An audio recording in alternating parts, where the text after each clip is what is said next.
Era o pior de todos os tempos. Os joelhos de Hayford Steele estavam doloridos quando ele se sentou ao volante do Lincoln alugado.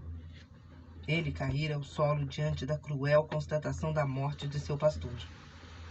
A dor física que o acompanharia por alguns dias era insignificante quando comparada à angústia de ter perdido outra das pessoas mais queridas de sua vida. Hayford sentiu o olhar de Amanda fixo nele.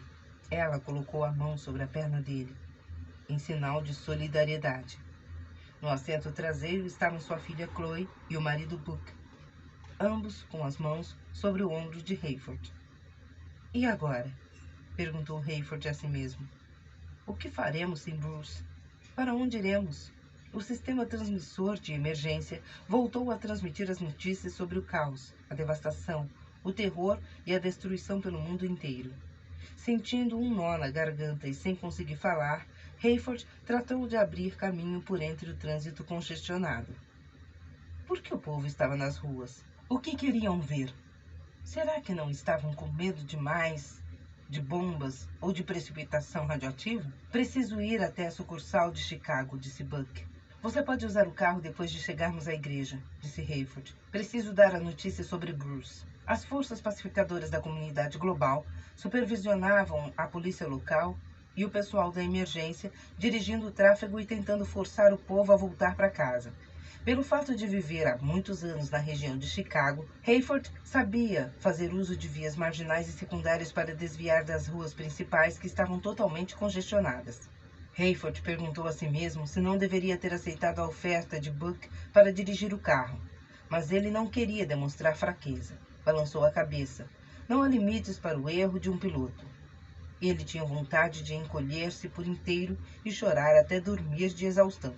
Após quase 2 anos do desaparecimento de sua mulher e filho, com milhões de outras pessoas, Hayford não mais nutria ilusões sobre sua vida no apagar das luzes da história. Ele se sentia arrasado. Convivia com o sofrimento e o sentimento de culpa. Era difícil demais. Hayford sabia que sua vida podia ter sido pior. E se ele não tivesse se tornado um crente em Cristo e estivesse perdido para sempre? E se não tivesse encontrado um novo amor e estivesse sozinho? E se Chloe tivesse desaparecido? E se ele não tivesse conhecido Buck? Havia muitos motivos de gratidão. E se não fosse o apoio dos outros 3 no carro? Hayford talvez não tivesse reunido forças para prosseguir. Para ele era difícil imaginar como teria sido sua vida se não tivesse conhecido o amado Bruce Barnes. De todas as pessoas que conhecera, Bruce havia sido quem mais lhe havia ensinado, esclarecido e inspirado. E não foram apenas o conhecimento e as aulas de Bruce que fizeram a diferença. Era o amor que ele dedicava às pessoas. Ele foi um homem que percebeu rápida e nitidamente que não fizera caso da maior de todas as verdades comunicadas à humanidade e que não estava disposto a repetir o erro. Papai, aqueles 2 guardas perto da passarela parecem estar acenando para você, disse Chloe. Estou tentando não dar atenção a eles, disse Hayford. Todos esses, abre aspas, Joões ninguém, tentando ser alguém, fecha aspas, pensando que conhecem mais a direção em que o tráfico deve fluir. Se eu lhes der atenção, ficaremos aqui durante horas. Quero chegar à igreja. Ele está chamando você pelo megafone, disse Amanda, abaixando alguns centímetros do vidro de sua porta. Ei, você está na Lincoln branco, soou a voz ribombante. Hayford desligou o rádio imediatamente. Você é Hayford Steele? Como é que eles sabem? Perguntou Buck. Será que não há mais limites para o serviço de inteligência da comunidade global? Perguntou Hayford enojado. Se você for Hayford Steele, soou a voz novamente. Por favor, encoste seu carro ao lado da faixa de bloqueio do trânsito. Hayford achou que não devia fazer caso da ordem, mas pensou melhor. Não havia jeito de fugir daqueles guardas, uma vez que eles o conheciam. Mas como? Ele encostou o carro ao lado de Buck Williams, tirou a mão do ombro de Hayford e esticou o pescoço para enxergar os 2 soldados uniformizados que estavam descendo o erro. Ele não fazia ideia de como a força militar da unidade global conseguia a pista de Hayford, mas uma coisa era certa. Não seria nada bom Buck ser visto na companhia do piloto de Carpathia. Hey, ele disse rapidamente. Trago comigo uma credencial falsa com o nome de Herbert Katz. Diga-lhes que sou um piloto amigo seu ou coisa parecida. Está bem, disse Hayford. Mas ao que tudo indica, eles me darão um tratamento diferenciado. Evidentemente, Nicolé está tentando entrar em contato comigo. Buck esperava que Hayford estivesse certo. Fazia sentido. Carpathian querer ter a certeza de que seu piloto estava bem e que podia levá-lo de volta à Nova Babilônia. Os dois guardas uniformizados que estavam atrás de Lincoln, um falando por walkie-talkie e o outro por telefone celular. Buck resolveu partir para a ofensiva e abriu a porta. Por favor, permaneça dentro do veículo, disse o guarda que segurava o walkie-talkie. Buck voltou a sentar-se no carro e trocou o documento verdadeiro pelo falso. Chloe parecia aterrorizada. Buck passou o braço ao redor dos ombros dela e puxou-a para perto de si. Carpathian deve ter enviado um boletim a todos os setores de trânsito. Ele sabia que seu pai teria de alugar um carro e não demorou muito para encontrá-lo. Buck não fazia ideia de que os dois homens da CG estavam fazendo atrás do carro. Ele só sabia que todas as perspectivas a respeito dos próximos 5 anos haviam mudado em um piscar de olhos.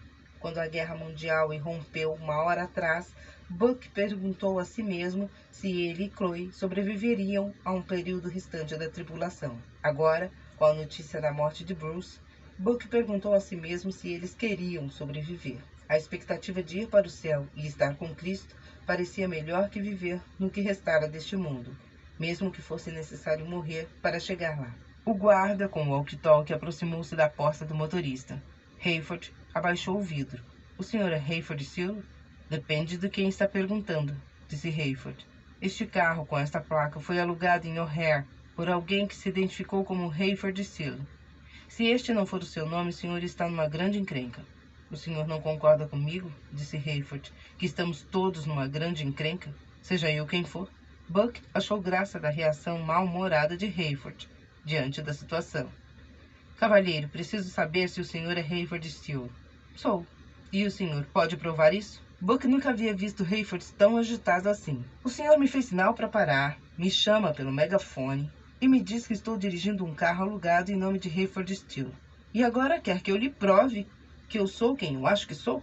Cavalheiro, o senhor precisa entender a minha posição. O potentado Carpathian, da comunidade global, está conectado àquele telefone celular ali. Nem sei de onde ele está falando. Se eu colocar alguém na linha e disser ao potentado que é Hayford Steele, é melhor que seja Hayford Steele. Buck sentiu-se agradecido pela brincadeira de gato e rato engendrada por Hayford, por ela ter desviado a atenção dos guardas sobre os outros no carro, mas isto não durou muito. Hayford tirou do bolso a carteira com a credencial. Enquanto examinava o documento, o guarda perguntou displicentemente. E os outros? Familiares e amigos, respondeu Hayford. É melhor não fazer o potentado esperar. Vou ter de pedir que o senhor saia do carro para falar ao telefone. Questão de segurança. Hayford deu um suspiro profundo e saiu do carro. Buck desejava que o guarda com o walkie-talkie fosse embora, mas ele interceptou os passos de Hayford e apontou em direção a seu colega, o que estava com o telefone celular. Em seguida, ele debruçou-se para falar com Buck. Cavalheiro, caso tenhamos de levar o capitão Steele para um encontro, o senhor poderia ficar responsável por este veículo? Será que todo o pessoal uniformizado fala desta maneira? Imaginou Buck. Claro. Amanda curvou o corpo. Sou a senhora Steele, ela disse.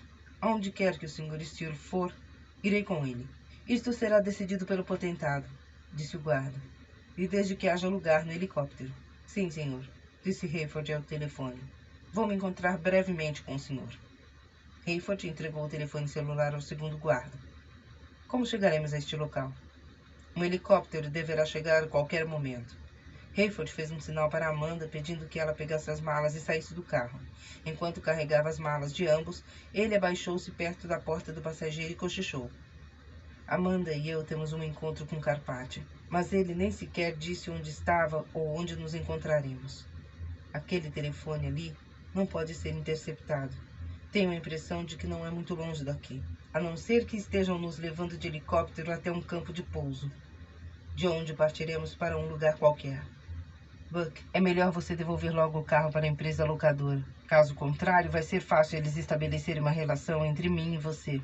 5 minutos depois, Hayford e Amanda estavam voando.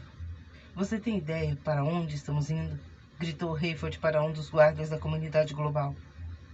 O guarda deu um tapinha no ombro do piloto do helicóptero e perguntou: Temos permissão para dizer onde estamos indo? Glenville, gritou o piloto. Glenville, gritou o piloto.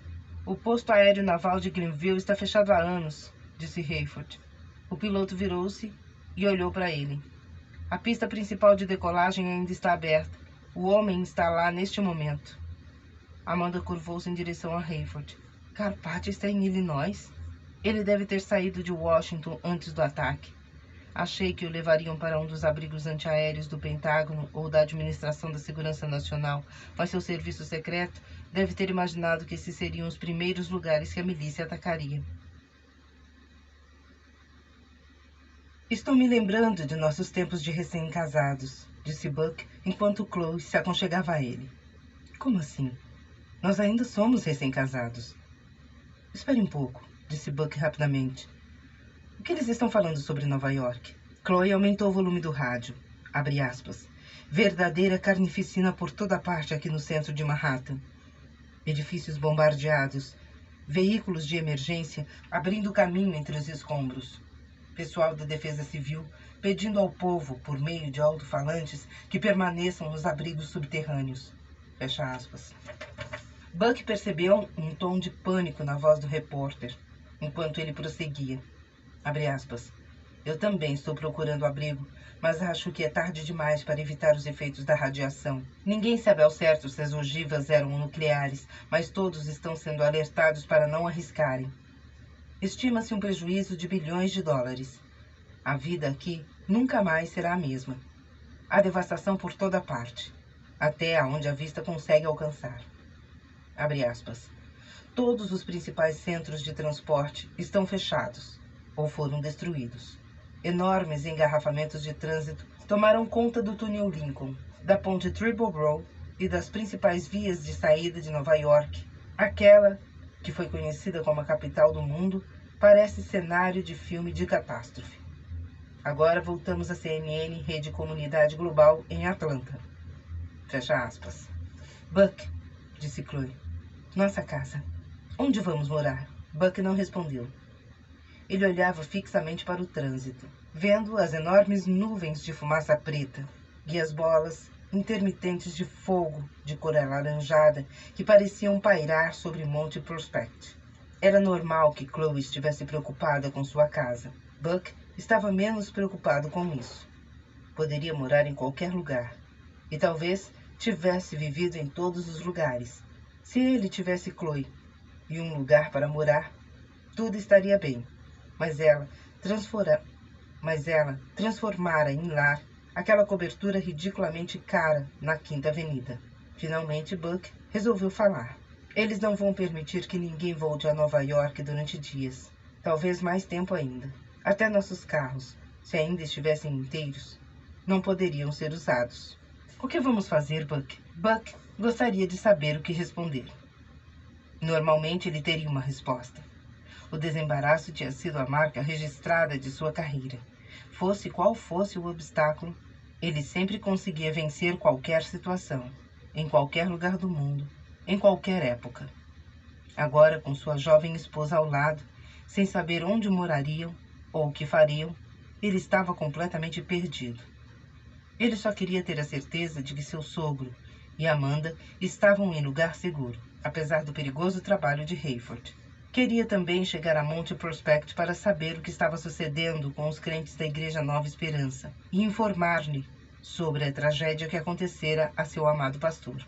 Buck nunca teve paciência para aturar congestionamentos de trânsito, mas aquele era um absurdo. Com as mãos apertando firme o volante, ele mantinha as mandíbulas cerradas e o pescoço rijo. O carro, de último modelo, rodava com suavidade, mas naquela velocidade lenta, quase parando, seu motor possante mais parecia um cavalo de corrida impedido de dar a largada. De repente, uma explosão fez balançar o carro e quase soltou das rodas. Buck pensou que os vidros do carro estilhaçariam em cima deles.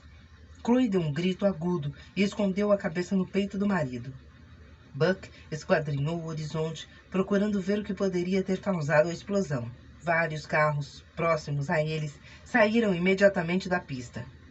Pelo espelho retrovisor, Buck viu uma nuvem no formato de um cogumelo levantando-se lentamente e entendeu que aquilo estava acontecendo perto do aeroporto internacional O'Hare, a alguns quilômetros de distância. A emissora CNN-RCG informou quase que imediatamente. Abre aspas. Essa notícia vem de Chicago. Nossa transmissora lá foi atingida por uma violenta explosão. Não sabemos ainda se foi um ataque das forças militares ou uma retaliação desferida pela comunidade global. Temos tantas notícias de guerras, derramamento de sangue, devastação e morte nas principais cidades do mundo que é impossível sabermos tudo o que está acontecendo. Fecha aspas. Buck olhou para trás e para os lados. Assim que o carro da frente andou um pouco, ele deu uma guinada para a esquerda e pisou fundo no acelerador.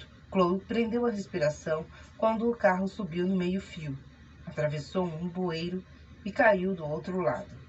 Buck seguiu por uma avenida e passou na frente de uma longa fila de carros que se arrastavam lentamente pelo trânsito. — O que você estava fazendo, Buck?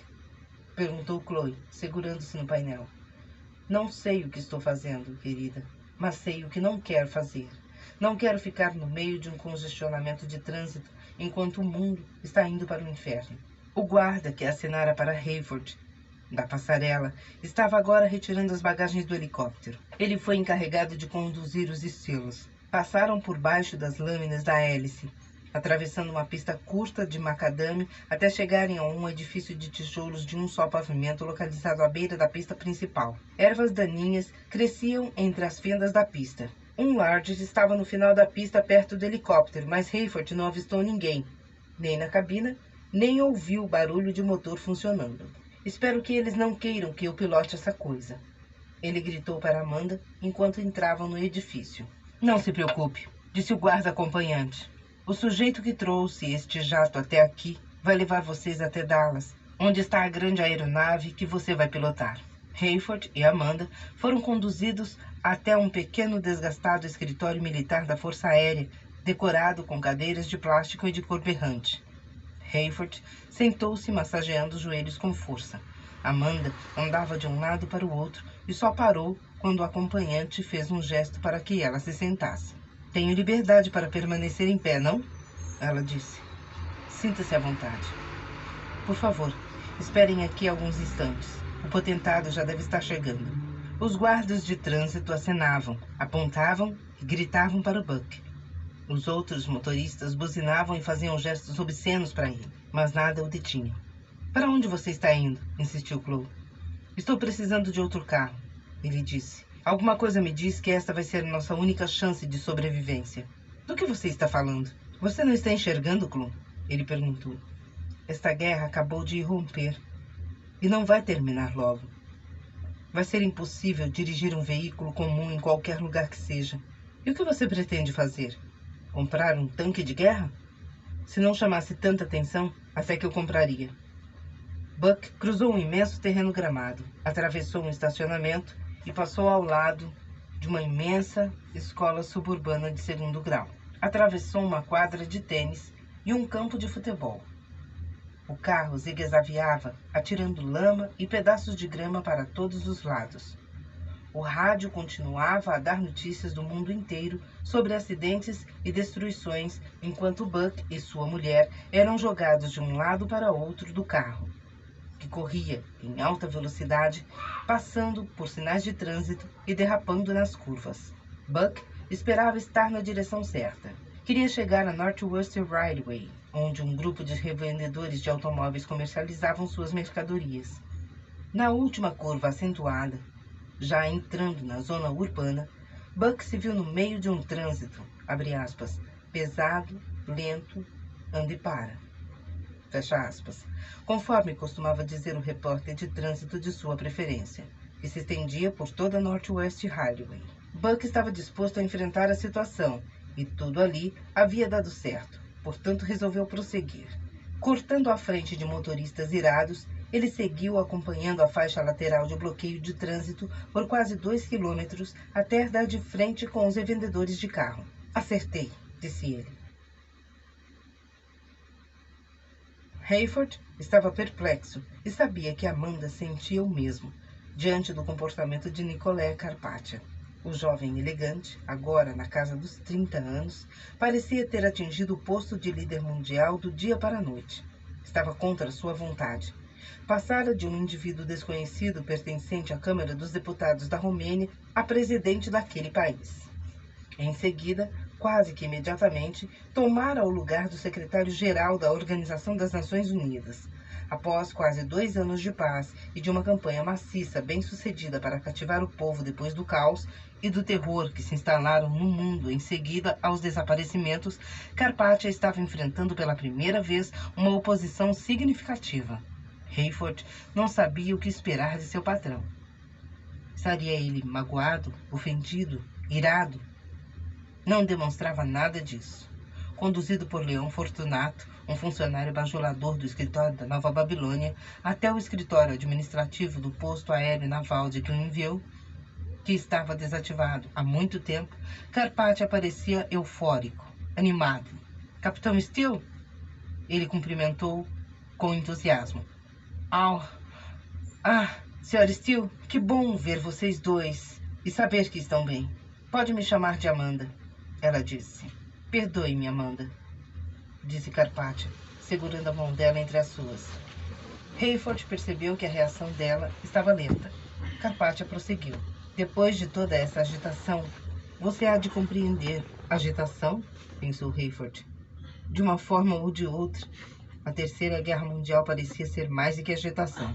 Os olhos de Carpathia brilhavam de entusiasmo, e ele esfregou as mãos, como se estivesse emocionado com o que passava. Bem, pessoal, ele disse, precisamos voltar para casa. Hayford sabia que para Carpathia, voltar para casa significava voltar para Nova Babilônia, para Haight Durham, para a suíte 216, para o andar inteiro destinado ao potentado, com seus luxuosos escritórios na esplêndida e extravagante sede da comunidade global.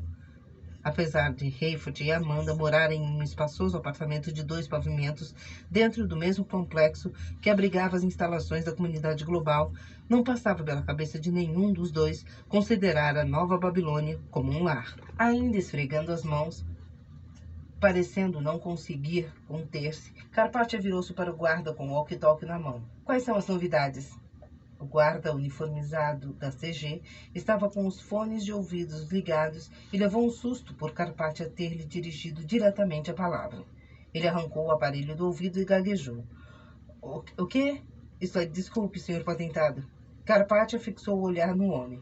Quais são as novidades? O que está acontecendo? Nada de muito interessante, senhor. Muita agitação e muita destruição na maioria das grandes cidades.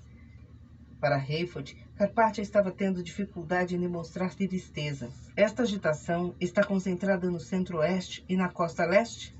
Perguntou o potentado. O guarda balançou a cabeça afirmativamente. E um pouco no sul, complementou. Então, até agora não aconteceu nada na costa oeste, disse Carpathia, mais em tom de afirmação do que de pergunta. O guarda assentiu. Hayford gostaria de saber se qualquer outra pessoa que desconhecesse que Carpathia era o anticristo teria notado um ar de satisfação, quase que de divertimento no olhar daquele homem. E quanto a Dallas, Fort Worth? Perguntou Carpathia. Foi atingido, respondeu o guarda. Apenas a pista principal permanece aberta. Ninguém chega, mas há muitas aeronaves partindo de lá. Carpathia olhou de relance para Hayford. E quanto à pista militar perto de lá, onde meu piloto fez o teste para o 757. Creio que ainda está funcionando, senhor, disse o guarda. Então tudo bem. Ótimo, disse Carpathia, virando-se para Fortunato. Estou certo de que ninguém conhece nosso paradeiro, mas por via das dúvidas, o que você trouxe para mim? O homem abriu uma sacola de lona que parecia imprópria para o momento. Aparentemente, o homem conseguiu juntar alguns disfarces da Força Aérea para Carpathia. Tirou de dentro um cap que não combinava com um imenso sobretudo. Carpathia rapidamente vestiu o traje e fez um sinal para que os 4 da sala se reunissem em volta dele. Onde está o piloto do jato? Ele perguntou. Aguardando lá fora de acordo com suas instruções, senhor, respondeu Fortunato. Carpathia dirigiu-se para o guarda armado. Obrigado por seus serviços. Você pode retornar de helicóptero para seu posto. O Sr. Fortunato, os Steels e eu voaremos até um outro avião, no qual o Capitão Steel me levará de volta a Nova Babilônia. Hayford disse em voz alta. E aquilo que está na... Carpathia levantou a mão para que ele não prosseguisse. É melhor não passarmos ao nosso jovem amigo nenhuma informação sobre a qual ele tenha de ser responsável. Ele disse sorrindo para o guarda uniformizado. Você pode ir. Enquanto o homem se afastava rapidamente dali, Carpathia disse em voz baixa para Hayford. O Condor 216 está à nossa espera perto de Dallas. O Condor 216 está à nossa espera perto de Dallas. Vamos voar em direção ao oeste para chegarmos ao leste, se é que você está me entendendo. Nunca ouvi falar em Condor 216, disse Hayford. Não sei se estou habilitado para... Já estou sabendo, interrompeu Carpathia. Você está mais do que habilitado para pilotá-lo. Mas o que é um Condor dos... Um híbrido. Que projetei e dei um nome, disse Carpathia. Com certeza, você não está pensando que o que aconteceu aqui hoje foi surpresa para mim. Estou aprendendo, disse Hayford, lançando um olhar furtivo para Amanda, que parecia estar confusa. Você está aprendendo? Repetiu Carpathia com um largo sorriso. Gosto disso. Venha. Durante a viagem vou lhe contar o quanto é espetacular a minha nova aeronave. Fortunato levantou o dedo indicador. Recomendo que o senhor e eu sigamos juntos até o final da pista e entremos no jato. Os Steels devem sair daqui depois que estivermos a bordo. Carpathia ajeitou o cap grande por cima de seus cabelos bem aparados e acompanhou Fortunato, qual abriu a porta e fez um sinal com a cabeça para o piloto. O piloto imediatamente correu em direção a Largent. Carpathia e Fortunato seguiram a passos rápidos alguns metros atrás. Hayford passou o braço ao redor de Amanda e puxou-a para perto de si. Hayford disse a Amanda, alguma vez na vida você já ouviu Carpathia pronunciar uma palavra incorretamente?